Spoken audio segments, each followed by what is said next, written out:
Hello everyone, today we're going to be talking about PCI requirement 631. Security vulnerabilities are identified and managed.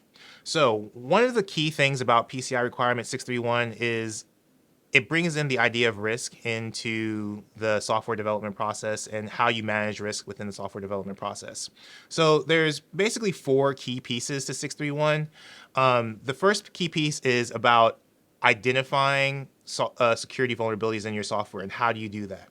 So the organization needs a defined method of identifying security vulnerabilities in its software and being alerted to new potential vulnerabilities in their software. So for example, you could be subscribed to informational resources like the National Computer Emergency Response Team's information, or you could be subscribed to an informational resource like a language-specific resource, like for example, Ruby has them, Go has them, that are going to give you vulnerability updates for specific packages in that language. Now, the key piece of this is it needs to be a trusted resource. So there has to be that understanding that this is a good resource that's going to give you good information about security vulnerabilities that are out there and is going to be updated. Now, the second part of this is the idea of assigning a risk ranking. So now that we've kind of defined a way to get the information about these security vulnerabilities, now we need to make sure that as an organization, we're giving it a risk rating. So if it's going to be a critical, hey, this needs to be remediated right now, or it's going to be a high, or it's going to be a medium, or it's going to be a low, there needs to be a defined methodology to assign a risk rating to a potential vulnerability identified.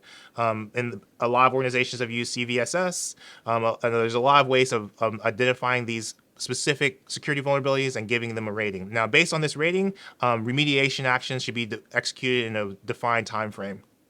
Now, after this risk rating, there needs to be the understanding that at a minimum, all vulnerabilities considered to be high or critical in the environment are remediated.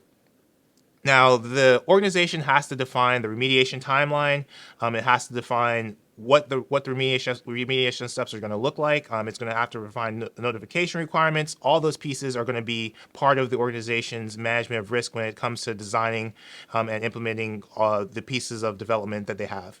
Now, it's important that this is all documented because as you go through the PCI DSS requirements, you're going to understand that having policies and procedures around this is going to be a key thing that an auditor is going to be looking at.